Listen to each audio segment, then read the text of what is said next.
Bien, y por último vamos finalizando, otro de los temas es la agenda clásica y la nueva de la didáctica, ¿sí? Bien, ¿a qué hace referencia la agenda? Acá ustedes no dieron con ningún autor, sino que la profe, si no me equivoco, les dio. En relación a la didáctica, hace referencia a los temas, ¿sí? Que estudia justamente dicha disciplina científica, es decir, los temas que estudia la didáctica, ¿sí? Pero ¿qué pasa? Hay dos agendas para que entiendan. La agenda clásica o también tradicional, que hace referencia o se refiere justamente a un enfoque curricular, ¿sí? En que se va a centrar en los temas y los contenidos fundamentales, ¿sí? Que se consideran esencial para justamente enseñar, o sea, para la enseñanza y aprendizaje de una disciplina, ¿sí? ¿Qué pasa ahí? Nosotros en la agenda clásica hablamos de niveles de formulación curricular. Nivel macro, nivel microcurricular y en los niveles de concreción curricular. ¿A qué hace referencia esto? Y justamente para que uno entienda es la distribución de contenidos que se va a llevar a cabo para cada institución o para que cada docente pueda llevar el contenido a los estudiantes, ¿sí? Pero el primero es el nivel macrocurricular, que hace referencia a los NAPs, núcleos de aprendizaje prioritario, que son los contenidos y los temas centrales a nivel nacional, ¿sí? Del nivel inicial. Y después está el diseño curricular jurisdiccional, que es la adaptación y el desarrollo de los NAP al nivel de cada jurisdicción, es decir, cada provincia, cada estado, etcétera, ¿no? Va a depender cómo adaptan esos contenidos. Eso es un nivel macro. Después el nivel microcurricular es justamente el proyecto educativo institucional, que es justamente la planificación curricular a nivel de cada institución educativa, donde se va a adaptar los lineamientos jurisdiccionales, ¿sí? También está la programación áulica o didáctica, que es justamente la planificación específica de las clases, ¿sí? Unidades o proyectos que se va a llevar a cabo y que va a realizar cada docente, ¿no? O sea, es la planificación justamente áulica que hace referencia a que cada docente va a elaborar dependiendo del nivel, los estudiantes, etcétera, etcétera. Y después están los niveles de concreción curricular, que es la programación didáctica, ¿no? Que es justamente esto lo que hablábamos, la planificación de las actividades de la enseñanza, la selección de los materiales didácticos, los instrumentos de evaluación que se van a utilizar, etcétera, etcétera. O sea, son todos los paso a paso para la programación didáctica, ¿sí?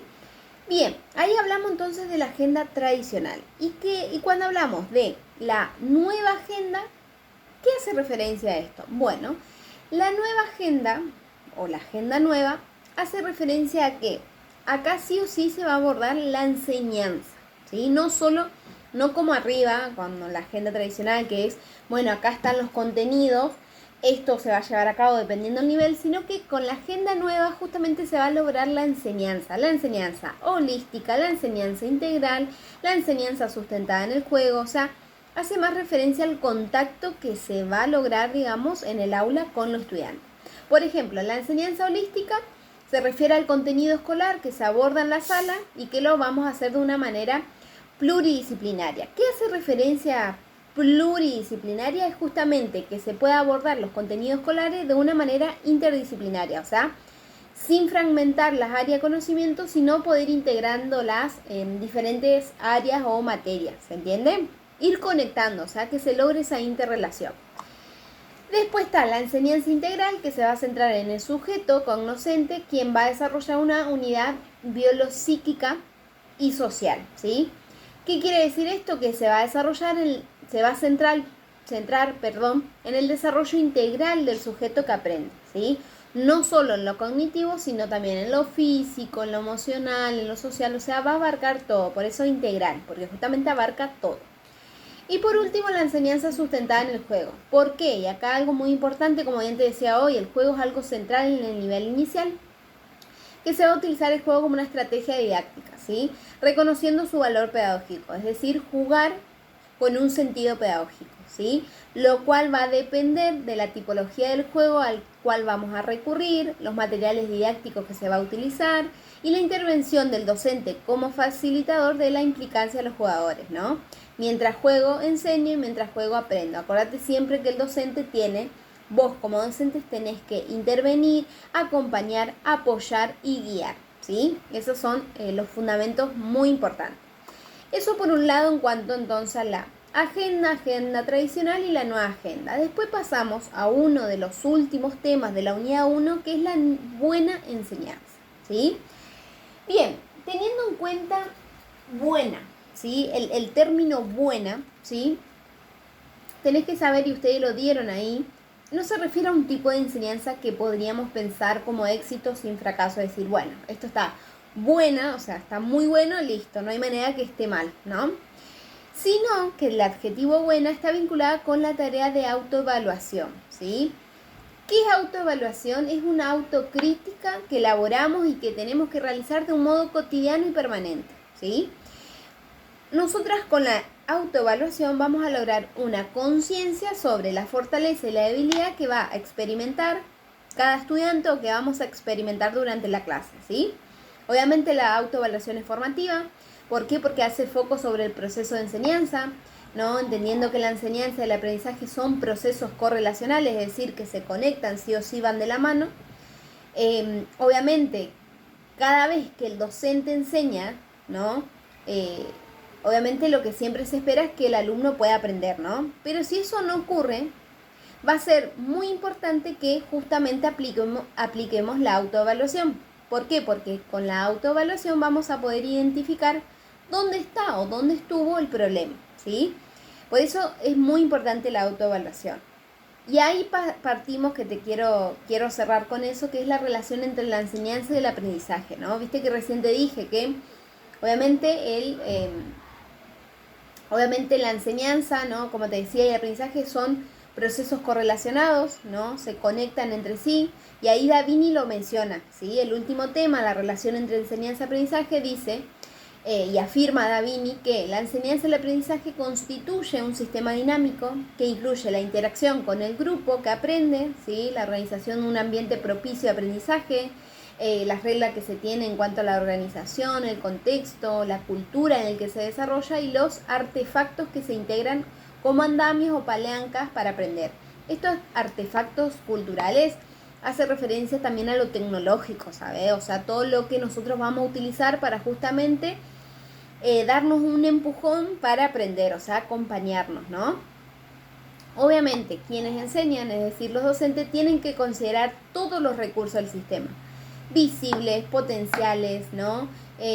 Como resortes de mediación social para el aprendizaje, comprendiendo, obviamente, cuáles de todos va a ser mejor para sus propósitos.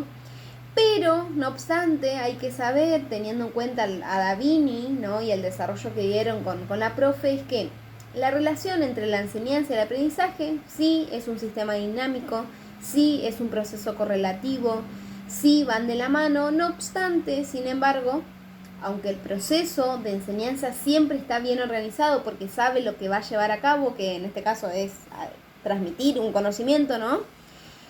Va a variar de un modo muy significativo y puede influir de diferentes factores, como el interés, las capacidades, las experiencias previas que tiene cada estudiante, etc. ¿Por qué? Y acá te explico. Dicho intercambio puede enriquecer o obstacularizar, el aprendizaje. ¿Por qué? Como bien te decía hoy al comienzo, cada uno va a tener su manera de aprender, ¿no?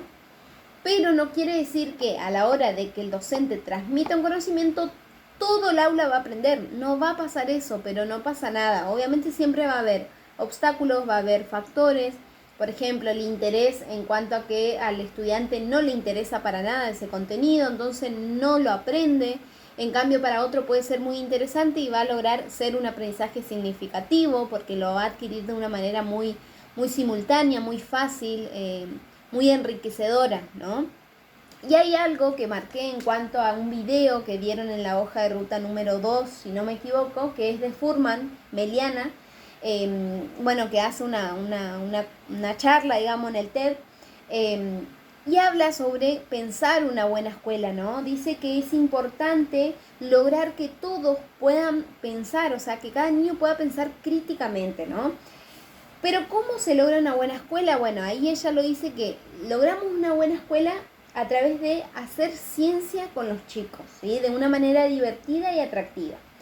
¿Qué quiere decir? Dice que una buena escuela es aplicar la ciencia, ¿no? Y ahí va un poco también de todo esto, ¿no? La autoevaluación, la didáctica, las didácticas que dimos, el arte, la técnica, toda, cada una, ¿no? La relación entre la enseñanza y aprendizaje, la nueva agenda, o sea, todos estos contenidos que estamos dando, ¿no? Hace a poder comprender este video, que si no lo viste está muy interesante, que explica esto, ¿no? Y da una imagen al comienzo de un docente que está transmitiendo siempre lo mismo a todos los estudiantes, ¿no? Como transmitiendo siempre lo mismo, pero que no le llega ese conocimiento, ¿no? Entonces dice que tenemos que romper, o sea, estamos tan acostumbrados a aprender en color gris, porque justamente es algo oscuro, que no adquieren ese conocimiento. Y tenemos que romper con eso. ¿Y cómo hacemos y cómo logramos esa buena enseñanza o esa buena escuela?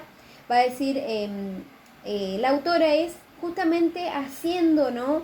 Que cada estudiante pueda pensar críticamente en todo, que pueda pensar con el otro, con sus compañeros, que puedan investigar, que puedan descubrir, autodescubrir, ¿sí?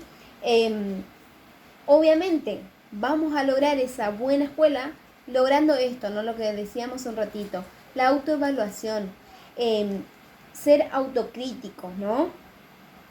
Lograrlo de una manera cotidiana y permanente, o sea, poder ser constante de la realidad que tenemos para justamente lograr esa relación entre enseñanza y aprendizaje que sea satisfactoria, ¿no? Que sea beneficiosa, que sea positiva y significativa. Así que bueno, con eso termino en cuanto a ese video que me pareció muy interesante. Y nada, dice que tenemos que lograr eso en los chicos, ¿no? Lograr ideas maravillosas, más lo dice. Tenemos que lograr una aventura multicolor, o sea, romper con esa enseñanza gris de que solo el docente transmite y nunca llega, sino lograr una aventura multicolor, ¿no? El que no, como siempre lo dimos acá, que lo dice Feldman, lo dice Davini, o sea, no solo transmitir conocimiento, sino lograr esa interconexión, lograr esa interrelación entre el docente y el alumno, entre la triada didáctica, y obviamente poder llegar a cada estudiante, y que el secreto es ese, digamos, no es mucho, no es complicado, es justamente poder llegar realmente lo que queremos transmitir, pero también de una manera divertida, ¿no? Porque justamente el nivel inicial, como te decía, es todo. Entonces, una manera divertida, que sea llamativa, que puedan descubrirse, que puedan explorar, ¿sí? Así que bueno, ahí terminamos con la unidad 1, ¿sí?